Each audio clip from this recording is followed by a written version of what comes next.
नमस्कार, आप देख रहे हैं न्यूज़ 8। प्रधानमंत्री नरेंद्र मोदी आज दक्षिण भारत के दौरे पर रहे। इस साल उनका ये छठा दौरा है। आज तमिलनाडु और केरल के दौरे पर हैं प्रधानमंत्री। केरल के पालक्कड़ में प्रधानमंत्री ने रोड शो किया। ये पहले वाम दल का गढ़ था, लेकिन अब कांग्रेस का विधानसभा क्षेत्र है। प्रधानमंत्री मोदी ने पालक्कड़ में मलप्पुरम और पोन्नानी लोकसभा क्षेत्रों में एनडीए गठबंधन के प्रत्याशियों के समर्थन में रोड शो किया। साथ ही आज तमिलनाडु में पूर्व सहयोगी एआईएडीएमके के गढ़ सालेम में प्रधानमंत्री ने बड़ी रैली की है। तमिलनाडु में बीजेपी और प्रधानमंत्री पीएमके के सीटों के बंटवारे पर मोहर लग चुकी है। तमिलनाडु की 39 सीटों के लिए प्रधानमंत्री प्रचार में पूरा जोर लगा रहे हैं। एक और नई ऊर्जा मिली। अब तमिलनाडु ये डिसाइड कर चुका है कि 19 अप्रैल को एक वोट बीजेपी को जाएगा, एनडीए को जाएगा। अब तमिलनाडु ये डिसाइड कर चुका है, अब की बार 400 पार, अब की बार 400 पार। हिंदू धर्म में शक्ति का मतलब होता है मातृशक्ति, नारी शक्ति। कांग्रेस और डीएमके का इंडी अलायंस कह रहा है कि वो इसका विनाश करेंगे।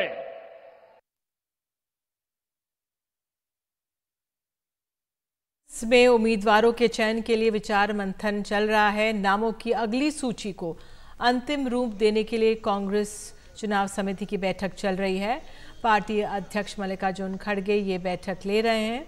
सूत्रों के हवाले से जानकारियां मिल रही हैं कि 11 राज्यों की करीब 80 सीटों पर जो चुनाव समिति है कांग्रेस की, उसमें चर्चा हो रही है। 3 राज्यों में उम्मीदवार फाइनल हो चुके हैं बताया जा रहा है। ये सीधे चलते अपने सहयोगी वैभव के पास। वैभव, तो कई राज्य हैं जहां पर अभी उम्मीदवारों का चयन होना है, क्या डिटेल्स मिल पा रही हैं आपको?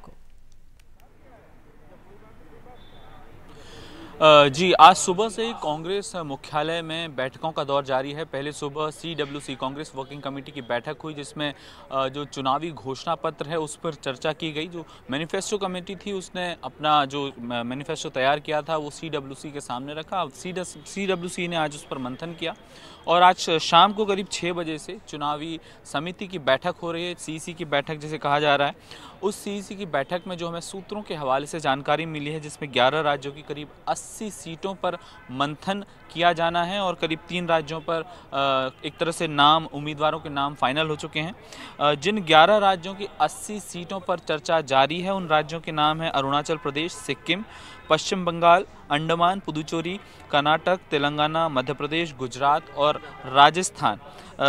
तो इस तरह से आज CEC की पहले दौर की बैठक है।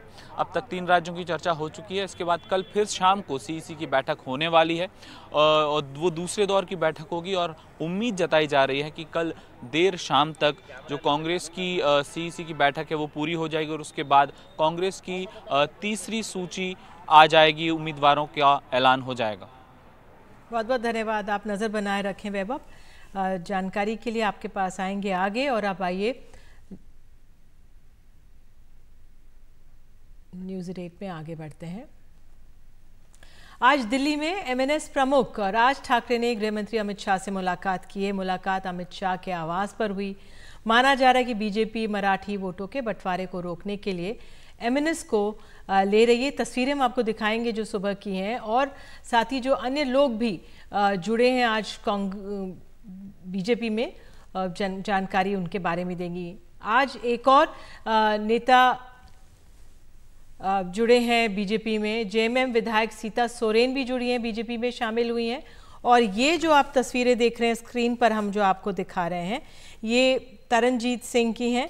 अमेरिका में भारत के पूर्व राजदूत तरनजीत सिंह संधू हैं। भाजपा में शामिल हो गए। 1988 बैच के भारतीय विदेश सेवा IFS अधिकारी, अमृतसर के रहने वाले। ये 3 तस्वीरें दिखा रहे हैं कि किस तरह से 3 नेतागण जुड़े हैं। और बीच की जो तस्वीर है ये राज ठाकरे की और सीता सोरेन की भी हमने आपको तस्वीर दिखाई, किस तरह से वो शिबू सोरेन की बहू हैं, झारखंड की पूर्व मुख्यमंत्री ये रहे हैं और उन्होंने इस्तीफे में कहा कि परिवार की उपेक्षा के कारण मैं ऐसा कर रही हूँ और वे बीजेपी में शामिल हो गई हैं। तो ये 3 नेता बीजेपी में शामिल हुए हैं।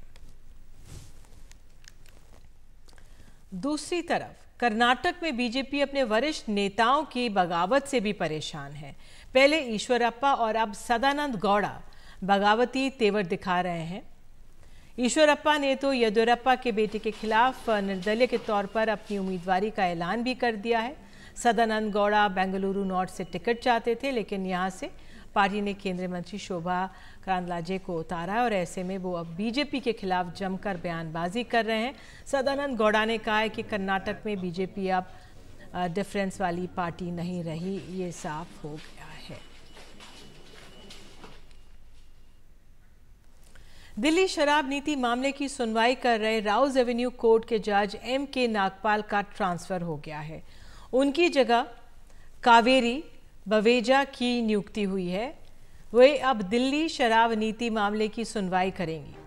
दिल्ली हाई कोर्ट ने दिल्ली में कई जजों के ट्रांसफर के आदेश जारी किए हैं। दिल्ली शराब घोटाले में बढ़ सकती है। आपको बता दें, इससे पहले जब ये खबर आई थी कि मुख्यमंत्री केजरीवाल की मुश्किलें बढ़ सकती हैं, ईडी ने पहली बार प्रेस रिलीज में अरविंद केजरीवाल का नाम लिया और उनकी भूमिका बताई है।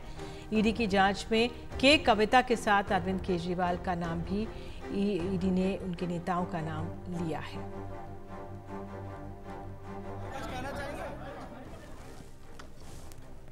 ये जो 100 करोड़ रुपए की कहानी है, ये कहानी पहले भी सुप्रीम कोर्ट के अंदर ईडी ने सुनाई है और सुप्रीम कोर्ट में जो 30 अक्टूबर 2023 का जस्टिस संजीव खन्ना साहब का ऑर्डर है, उसमें पैरा नंबर 12 में साफ है कि जो 100 करोड़ वाली कहानी है, ये एक टॉपिक ऑफ डिबेट है, एक बहस का हिस्सा है। इसके अंदर कुछ साबित नहीं हुआ है, ना कोई तथ्य जो है ईडी ने इसमें रखे हैं। तो ये पूरी की पूरी कहानी जो है एक मनगढ़ंत कहानी है और मुझे लगता है कि इसका सिर्फ एक मकसद है कि अरविंद केजरीवाल जी को अब डेस्परेशन हो रही है भारतीय जनता पार्टी को कि अरविंद केजरीवाल जी को गिरफ्तार किया जाए। 9 समन 18 बहाने। आप याद करिए, जब पहला समन आया था तो बहाना क्या था? दिवाली है। जब दूसरा समन आया तो बहाना क्या था? गवर्नेंस महत्वपूर्ण है। तीसरा समन आया था तो बहाना क्या था? मैं विपश्यना करने गया हूं। चौथा समन आया तो बहाना क्या था? असेंबली चल रही है। 5वां समन आया तो बहाना क्या था? मध्य प्रदेश में चुनाव चल रहे हैं। मैं कैसे आ जाऊं जी, मुझे तो भाषण करना है।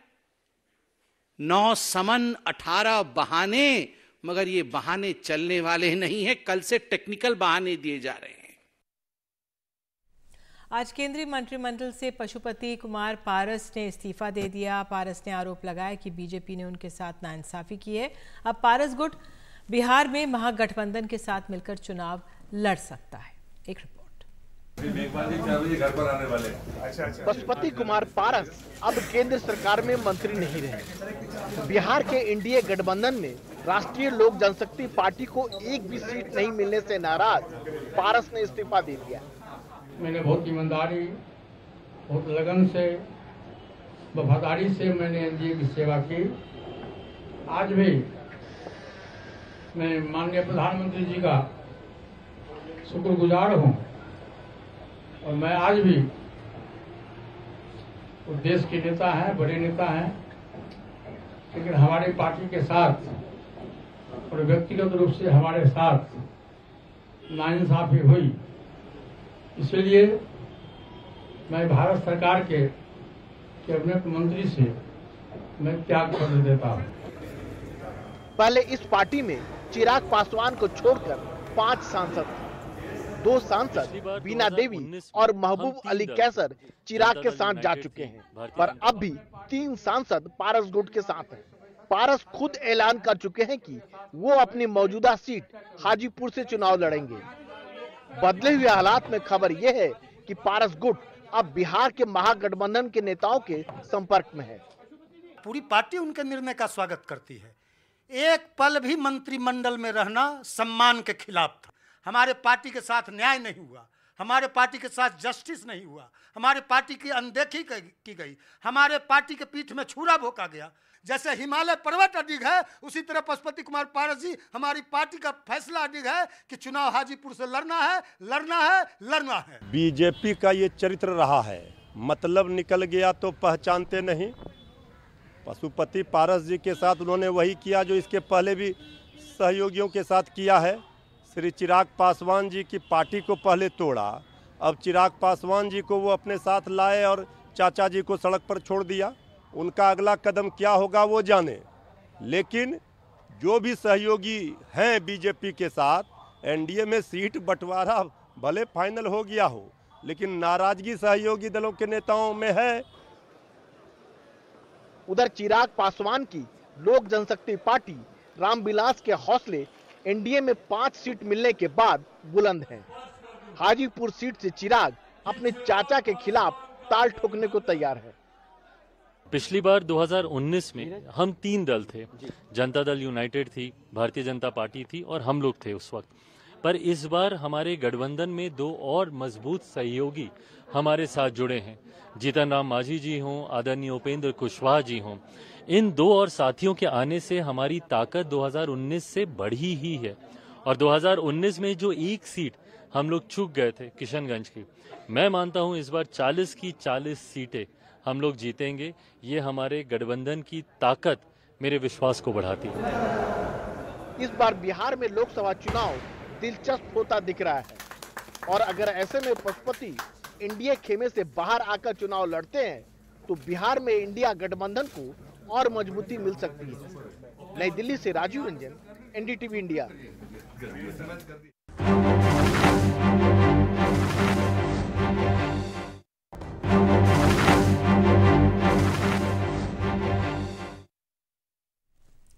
योग गुरु रामदेव की मुश्किलें बढ़ सकती हैं।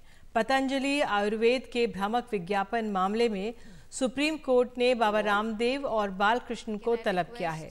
कोर्ट ने रामदेव के खिलाफ अवमानना नोटिस जारी किया है और पूछा है क्यों ना उनके खिलाफ अदालत की अवमानना कार्रवाई शुरू की जाए। मुंबई के लखन भैया फर्जी एनकाउंटर में बरी किए गए पूर्व एनकाउंटर स्पेशलिस्ट प्रदीप शर्मा को बॉम्बे हाई कोर्ट ने दोषी ठहराया है। अदालत ने प्रदीप शर्मा को 3 हफ्ते में समर्पण करने के आदेश दिए। इसी के साथ अदालत ने 12 आरोपियों की सजा को बरकरार रखा है। मामला साल 2006 का है, जब अंधेरी में लखन भैया का एनकाउंटर किया गया था। 2013 में मुंबई की एक सत्र अदालत ने इस मामले में 13 पुलिसकर्मियों सहित 21 लोगों को दोषी ठहराया और सभी दोषियों को आजीवन कारावास की सजा सुनाई। कोर्ट ने मामले में प्रदीप शर्मा को बरी कर दिया था। और अब अंत में जाते जाते तस्वीरें होली से जुड़ी हुई। मथुरा में होली की रौनक दिखने लगी है। अगले हफ्ते होली है, लोग समूहों में इकट्ठा होने शुरू हो गए हैं। 1 हफ्ते पहले से ही इस त्योहार की रौनक दिखने लगती है। रंगों के इस त्योहार को अभी से वहाँ पर शुरू हो गया इसका खेलना। देश भर में होली का उल्लास नज़र आ रहा है, लेकिन मथुरा की होली हर साल खास ही नज़र आती है और यहाँ होली के त्यौहार की रौनक पूरे महीने रहती है। और अब तस्वीरें आपको मथुरा के नंदगांव की भी दिखाएंगे। पारंपरिक लठमार होली का यहाँ पर शुरू हो गई है। लठमार होली में शामिल होने के लिए काफ़ी दूर दूर से लोग यहाँ पर पहुँचते हैं।